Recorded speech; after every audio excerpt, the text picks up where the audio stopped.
Hi, I'm John Saltzman, Associate Editor at GIE, Director of Endoscopy at the Brigham and Women's Hospital in Boston. I'm speaking today to Dr. Shai Friedland, who is Associate Professor of Medicine at Stanford University and at the Palo Alto VA. We're talking about his manuscript, Avulsion is superior to argon plasma coagulation for treatment of visible residual neoplasia during endoscopic mucosal resection of colorectal polyps. So Shai, tell me a little bit about the background to this research. Yeah, well, the background is that, in the West, most of us perform piecemeal EMR for large colon polyps. That's colon polyps that are over 2 centimeters. What we all know is a major weakness of piecemeal EMR is recurrence.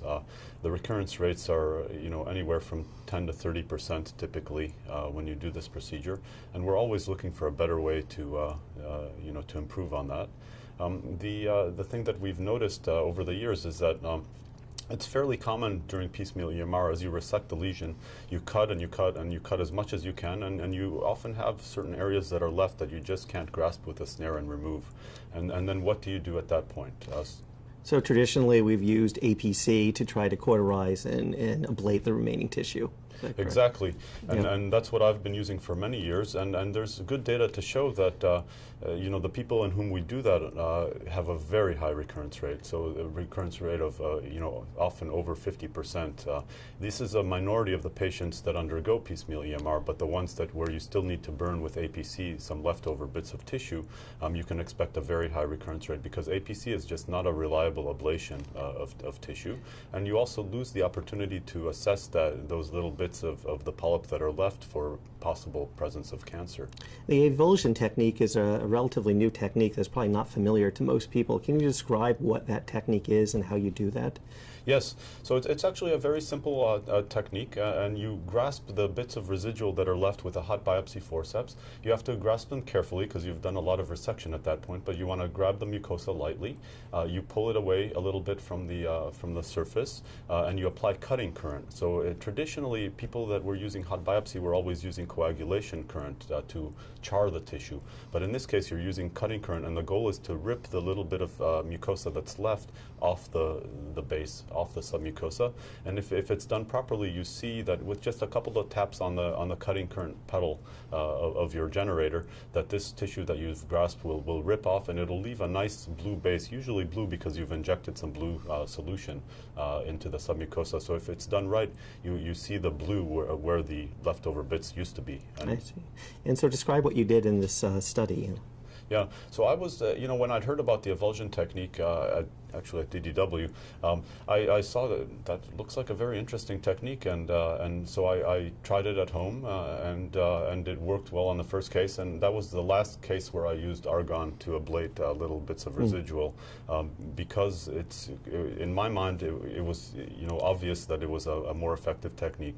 So at some point in 2014, when I started doing this, I stopped doing argon, and then I had the opportunity to go back now that it's been a year and a half and review and see what the outcomes were, and that's what the article is about. Yeah, so what did you find here? How many patients did you do this approximately in, and what did you find? Yeah, so so I reviewed data over a period of about 4 years, and there were in the neighborhood of 200 and some patients, and out of those patients, most of them you could either remove all the whole polyp by piecemeal EMR or by en bloc EMR. These are polyps larger than 2 centimeters, but a little less than 50% of them had some little bits of residual left, and so prior to 2014, those little bits were all treated with argon plasma, and subsequent to that, they were all treated by Avulsion. And the main outcome measure was the rate of recurrence. These patients came for follow-up, typically at 6 months after a piecemeal resection, and looking carefully to see what the follow-up rate was, and it was dramatically lower. It really went in this subgroup of patients that needed treatment of visible residual adenoma at the end of the snaring.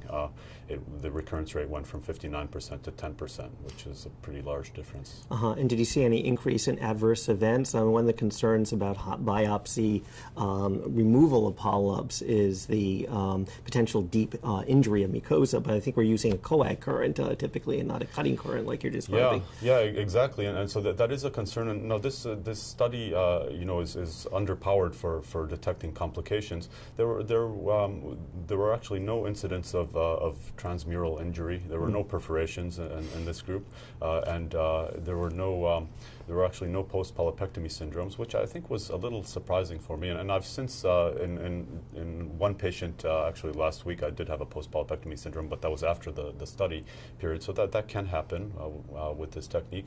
There was a little more bleeding in the group that had avulsion compared to the argon plasma. It was not statistically significant. It was, I think, 3 cases compared to 1. But it's not clear, first of all, if that's just a non-statistical difference between them, or if there's a little more bleeding with avulsion, or if there's less bleeding because of argon plasma coagulation. We know in stomach resections that treating vessels with argon plasma can prevent delayed bleeding. It hasn't worked as well in the colon, although it may have an effect there. So the bottom line is I think the technique looks safe on this preliminary study, and we'll need a larger study to sort out whether there is any increased risk compared to the old treatment or not. What is clear is that the recurrence rate is much lower, and you save a lot of trouble down the line as far as not having to treat recurrences. Now, are there ways to get less recurrent residual tissue in terms of your technique of EMR? I know Michael Burke talks about trying to remove all residual tissues, and I know he doesn't use APC, but how does he do it? And what insights do you have of how to minimize the amount of tissue? Well, yeah, and that's a good question. Dr. Burke is really one of the foremost experts in the world on EMR, and he has a very meticulous technique. We all strive to have the same technique, and we all want to do the best that we can to remove all of the polyp if possible with a snare. But even for Dr. Bork and certainly for me and for the audience out there, I think as well, there are cases when there's leftover bits of visible residual adenoma. Dr. Bork prefers to treat them with the snare tip soft coagulation, which is another ablation method. Argon plasma is used by more people around the world. It's a little more expensive in general to use than the snare tip, but I think either way is not reliably effective for taking care of visible residual adenoma. If possible, it's better to remove it, and one of the nice things about this technique is that you remove it. And it sounds like this technique is, available to anybody who knows how to do polypectomy and biopsy. Can doctors just start picking this up and doing it, or do they need any special training before they start doing it? Oh, I think so. I think everybody knows how to use a biopsy, and I urge people to watch the video in the article, and also you can probably find some other videos online to show you the technique. In terms of kind of caution, I would say be careful not to grasp too much tissue, because you don't want to grasp all of the submucosa when you're applying current in these polyp in these mucosal defects. But I think it is accessible to everyone.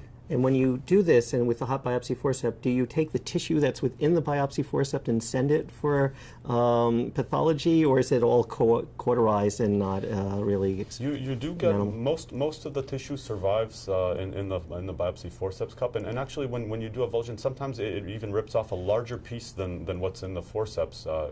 That's one of the benefits of using the cutting current.